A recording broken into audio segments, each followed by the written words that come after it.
Assalamualaikum warahmatullahi wabarakatuh. Perkenalkan, nama saya Dika Prasetya Darmawan, kelas IF5K. Di sini saya akan sedikit memberikan tutorial tentang PHP Lumen Service.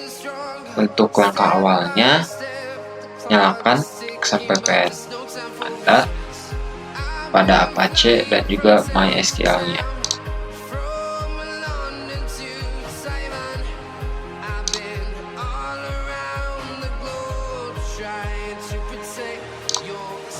Jika sudah dijalankan, buka command prompt. Di sini kita akan mendownload project atau folder yang akan kita buat nanti. Untuk mendownload atau menginstalnya, ketikkan browser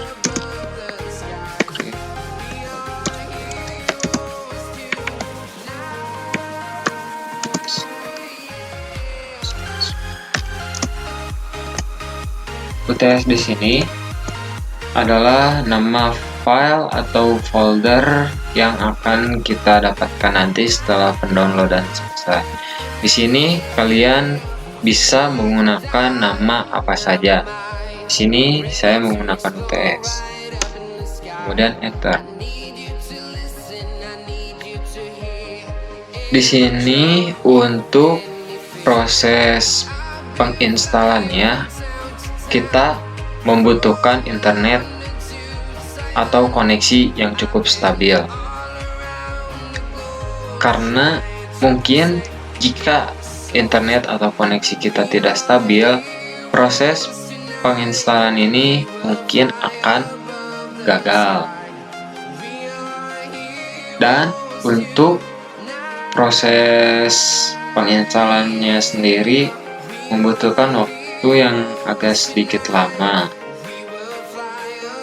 Jadi untuk proses penginstalannya sendiri akan saya skip.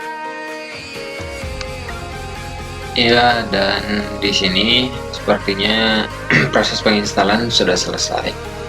Dan langkah selanjutnya yang akan kita lakukan adalah agar si folder atau si project yang sudah kita install tadi bisa dijalankan pada browser.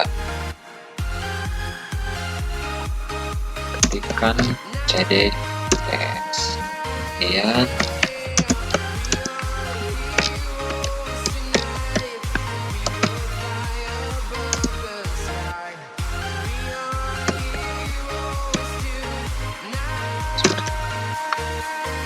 jika setelah seperti ini, buka browser Anda,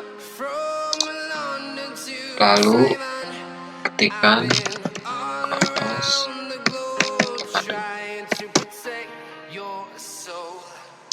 nanti akan muncul seperti ini. Setelah itu buka text editor Anda. Di sini saya menggunakan Sublime. Lalu lihat di sebelah kiri. Terdapat struktur folder atau project yang sudah kita install. Kemudian kita akan menambahkan kode pada web.php yang berada pada folder root. Tambahkan kodenya seperti ini.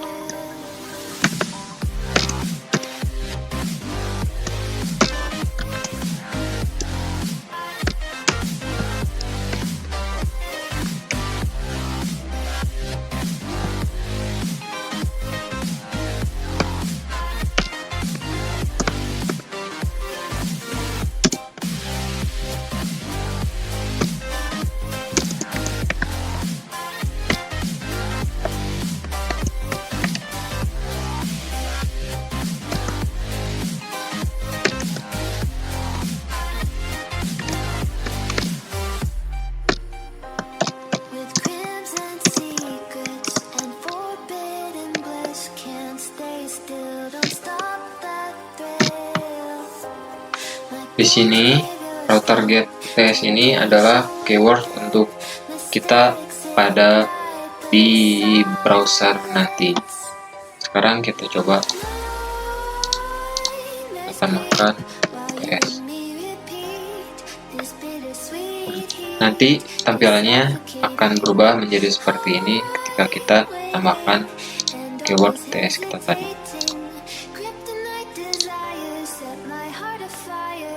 Lalu kita tambahkan kode agar lebih sedikit dinamis. Kodenya seperti ini.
Name di sini adalah keyword bebas untuk dimasukkan di browser nanti. Kita coba, kita tambahkan. Nanti jika setelah kita tambahkan nama pada akhir ini, akan ada penambahan nama kita sendiri yang sudah kita ketikkan di browser kita ini. Ini terjadi karena ada penambahan kode pada name ini sendiri.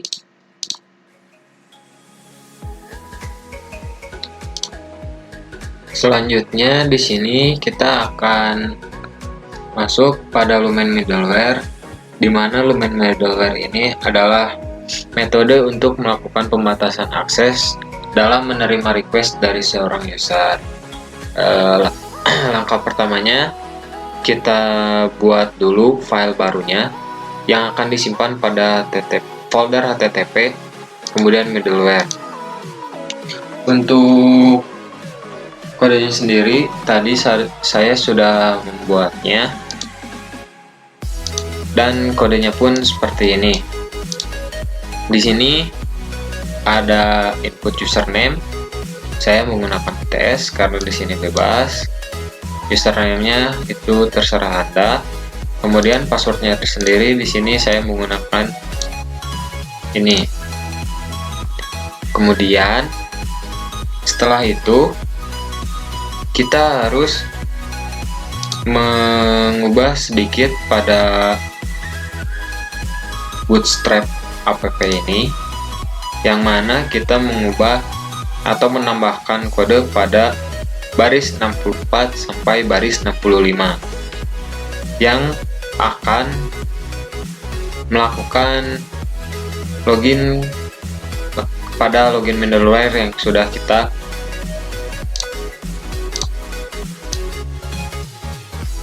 buat baru tadi. Kemudian pada web PHP-nya pun kita ada sedikit penambahan kode, yang mana router get nilai ini adalah sama seperti sebelumnya untuk menemukan keywordnya. Kemudian middleware ini agar bisa login pada login middleware yang sudah kita buat tadi. Langsung saja kita coba pada browser kita. Di sini kita akan masukkan nilai. Nilai ini sendiri kita peroleh atau kita dapat pada web.php ini yang ini, lalu melakukan pencarian pada login middleware yang ada pada baris 11 ini. Kemudian untuk ini kita coba masukkan ini username dan passwordnya di browser, nilai, kemudian kita tambahkan sedikit keywordnya, yaitu seperti ini.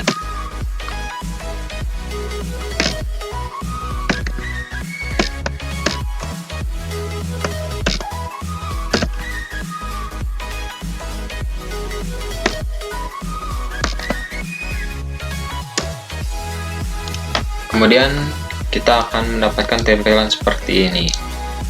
Nilai username UTS ini sendiri, username dan password ini sendiri kita dapat pada login middleware ini. Username UTS dan password Ika. Seperti itu.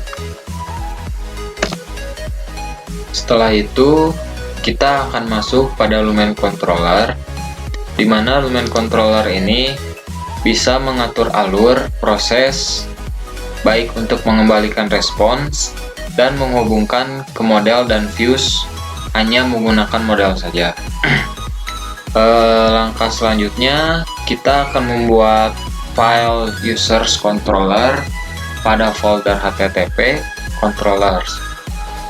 Namun sebelumnya di sini saya sudah membuatnya, tampilannya kodenya seperti ini. Di sini kita mempunyai responsnya seperti ini. Anda sudah mendapatkan kontrolnya. Namun sebelum kita mengeceknya pada browser, ada sedikit perubahan atau sedikit tambahan pada web.php-nya sendiri, yaitu menjadi seperti ini pada baris ke-30. Router get users, user controller get index. Users ini sendiri sama seperti di atas sebelumnya, yaitu untuk mencarinya pada browser. Jika kita ketikkan user seperti ini pada browser, maka kita akan mendapatkan tampilan seperti ini. Anda sudah mendapat respons dari controller. Tampilan ini sendiri sudah kita dapatkan pada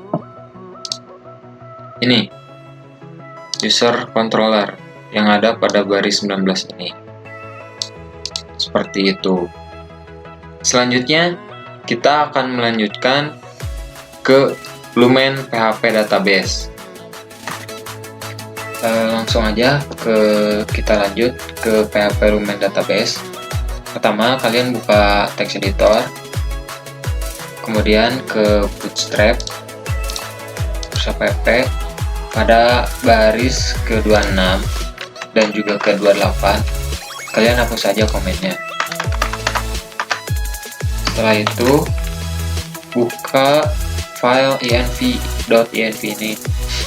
Di sini kita masukkan nama database yang akan kita buat nanti di PHP adminnya. Di sini saya akan memasukkan UTS. Setelah itu kita buat di database-nya di MySQL-nya seperti ini di UTS. Setelah dibuat jangan diisi apa-apa dulu. Kemudian kita buka cmd. Di sini kalian ketikkan perintah php artisan migration create host. Perintah ini untuk membuat suatu file yang akan kita edit memakai text editor. Nanti file ini akan muncul pada text editor.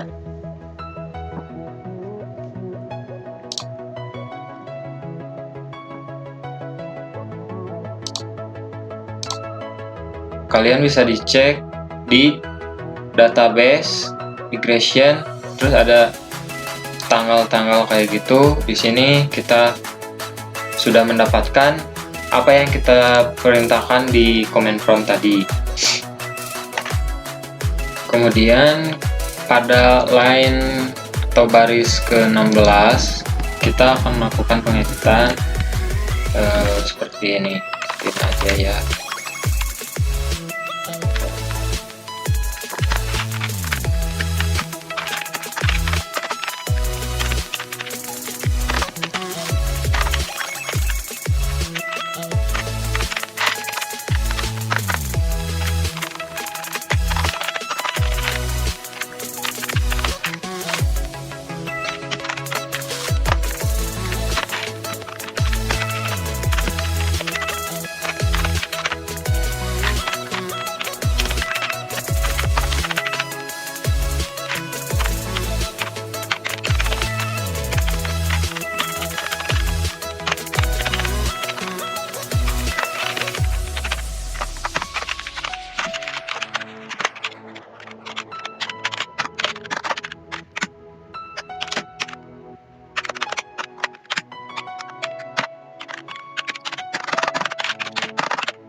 Kalian lakukan pengeditan jadi seperti ini. Dan setelah itu kalian buka lagi file env. Lalu pada baris 16 db password ini kalian hilangkan saja. Setelah itu buka command prompt, lalu masukkan command yang ini, php artisan migrate.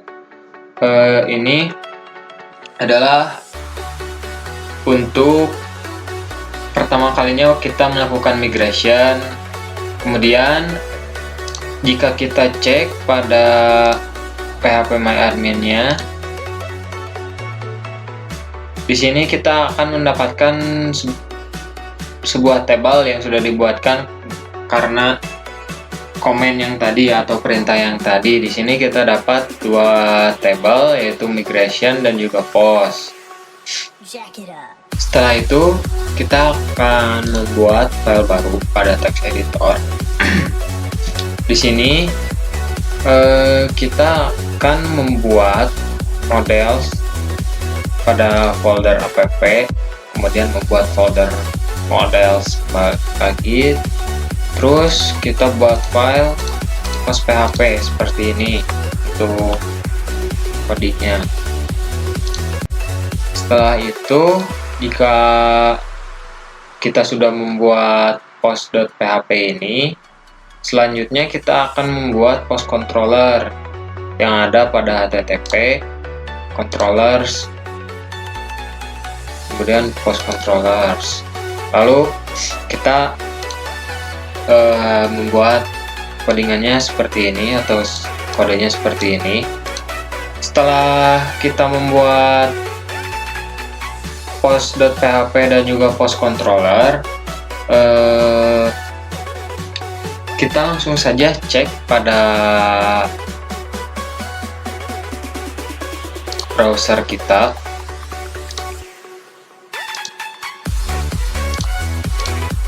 Kemudian ketikkan di sini. Kemudian nanti akan muncul tampilan seperti ini. Jika muncul seperti ini, tandanya kode yang kita masukkan pada text editor tadi sudah selesai atau berhasil. Setelah itu kita akan mencoba bagaimana tampilan yang akan keluar jika kita mengakses API dengan menggunakan Postman. Sebelumnya, jika kalian belum mempunyai Postman, kalian bisa mendownloadnya melalui link berikut. Kemudian jika kalian sudah menginstal Postman, kalian copy paste link yang ada di browser tadi, kemudian buka Postman, klik tambah, masukkan link yang sudah kita copy tadi, kemudian send. Di sini kita bisa melihat tampilan yang ada pada Postman ini seperti ini. Cukup berbeda pada tampilan di browser, karena pada browser tampilannya seperti ini. Namun jika kita mengaksesnya melalui Postman, tampilannya akan berubah menjadi seperti ini. Selanjutnya kita akan melanjutkan ke PHP Lumen Res CRUD. Langsung aja kita masuk ke PHP Lumen Res CRUD. Untuk langkah pertama kita akan buat fungsi create, yang dimana kita akan menambahkan beberapa kode di beberapa file. Untuk langkah pertama kita akan menambahkan kode di baris ke-33 dan juga 34 di file web.php ini. Setelah itu, langkah kedua kita akan menambahkan kode pada post controller yang ada pada baris 6 dan juga baris ke-21 sampai ke-27. Di sini kita akan membuat lagi atau menambahkan lagi kode pada post.php yang ada pada baris 16, yang dimana timestamp ini akan memunculkan waktu secara otomatis jika kita menjalankannya pada browser, contohnya seperti ini.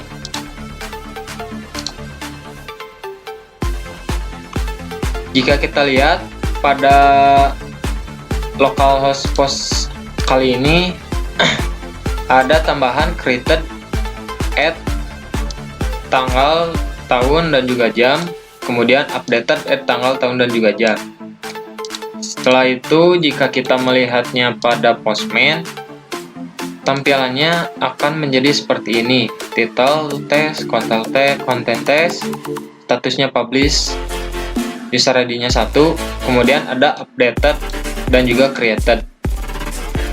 Namun sebelum itu, sebaiknya kita menambahkan pada table body, kemudian from data, menambahkan beberapa pada key dan juga value-nya. Contohnya seperti ini, ada title, content, status, dan juga user ID. Dan sebelumnya, jika kita akan meng-send, lebih baik kita ubah dulu yang post ini asalnya get, kemudian ubah menjadi post.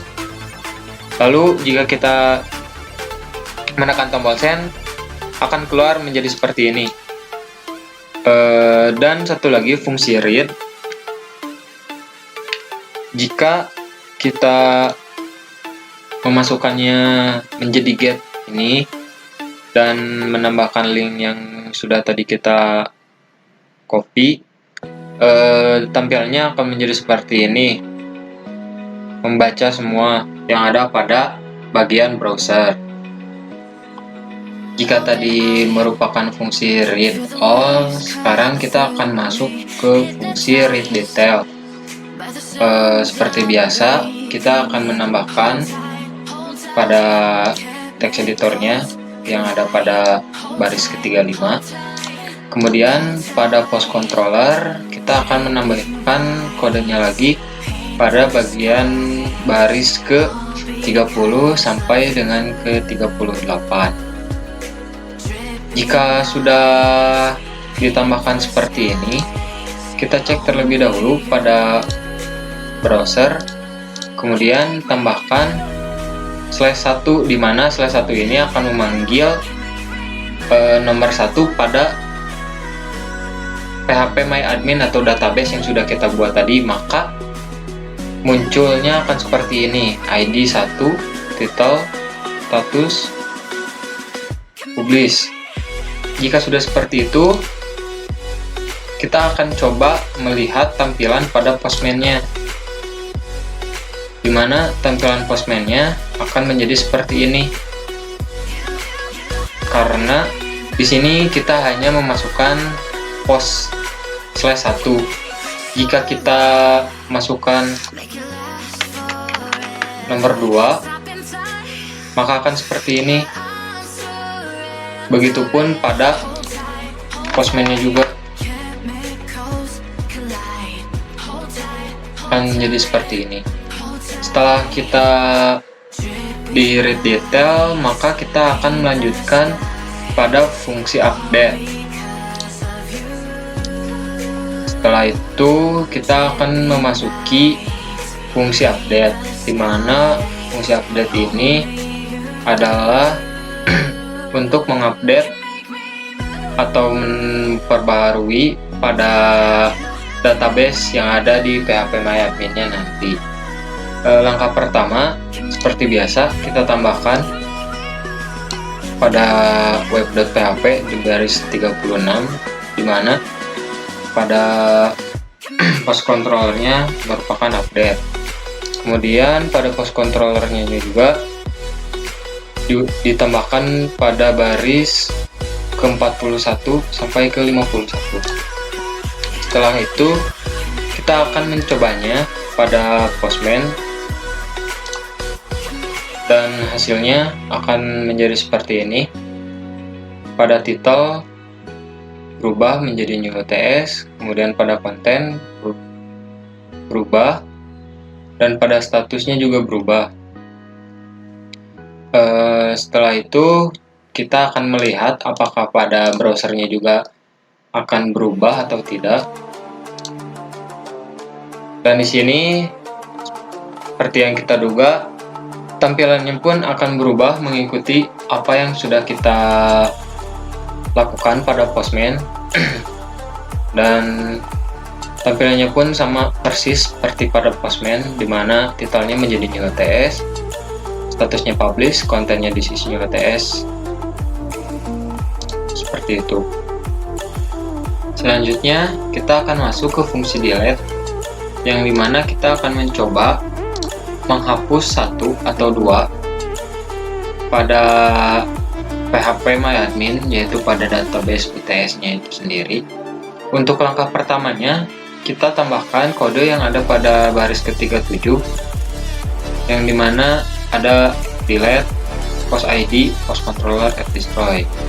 Setelah menambahkan kode ini, kita masuk ke post controller, kemudian menambahkan kode pada baris ke-54 hingga baris ke-65. Jika sudah memasukkan kode-kode ini, kita akan mencobanya di postman. Dan di sini kita sudah berhasil menghapus ID nomor 2 pada phpMyAdmin-nya itu sendiri. Jika kita cek pada browser, ID nomor 2 ini tidak akan muncul atau akan terjadi error pada browsernya sendiri.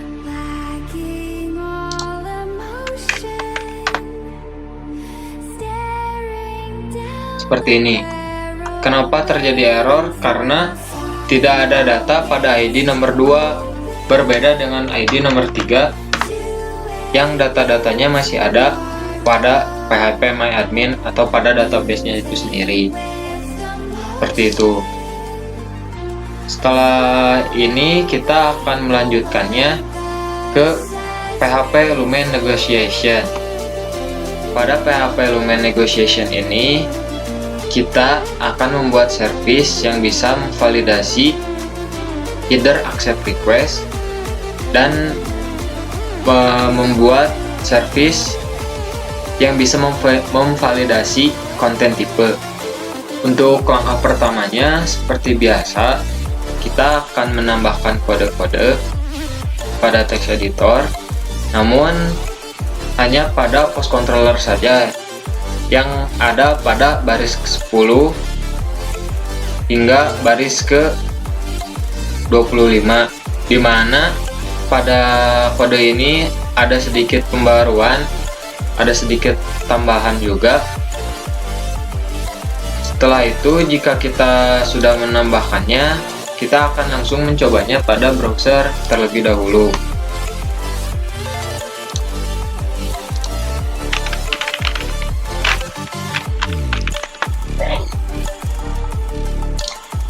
Tampilan pada browser untuk pertama kali adalah not acceptable seperti ini.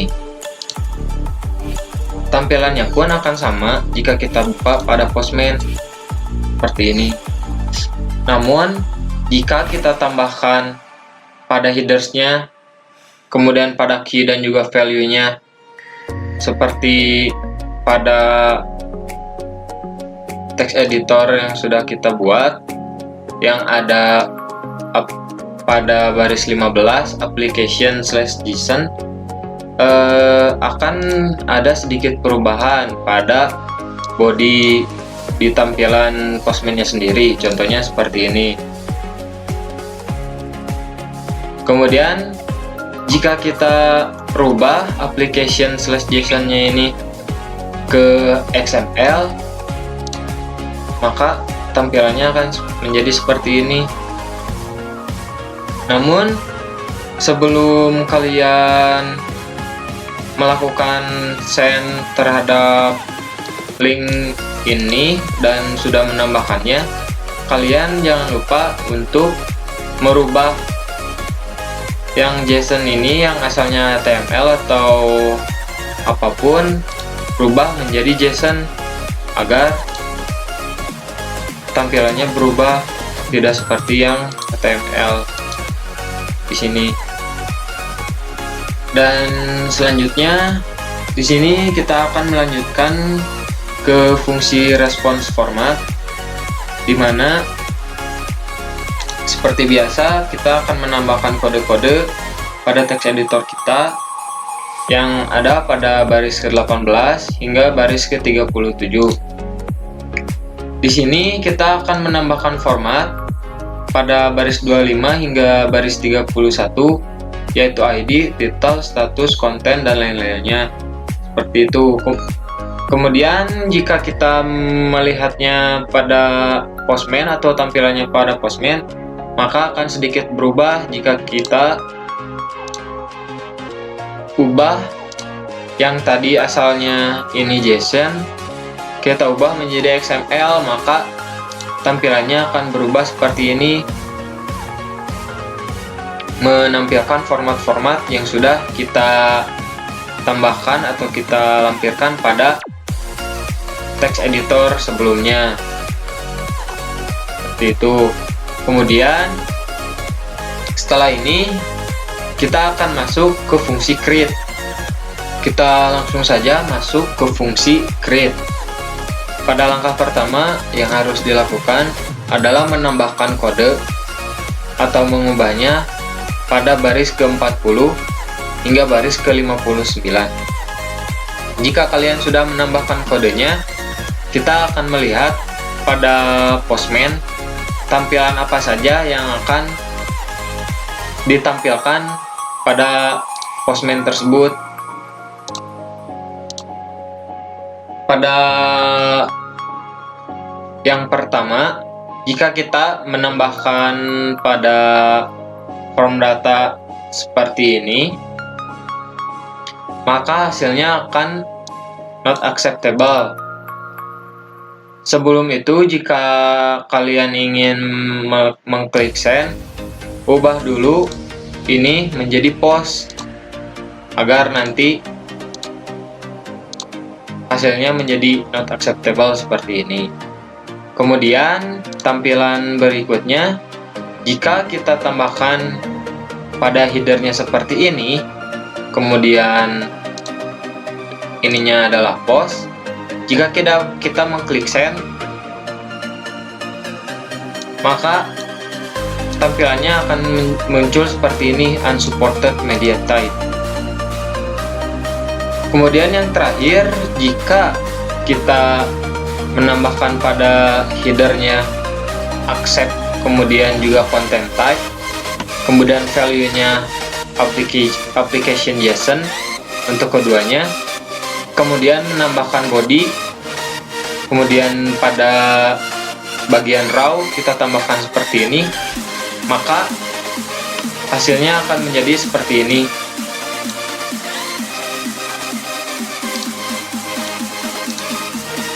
Mungkin hanya sedikit yang bisa saya sampaikan pada tutorial PHP Lumen Framework ini. Kurang lebihnya saya minta maaf karena di sini saya juga masih belajar. Kemudian selebihnya saya terima kasih karena sudah menonton. Akhir kata, wassalamualaikum warahmatullahi wabarakatuh.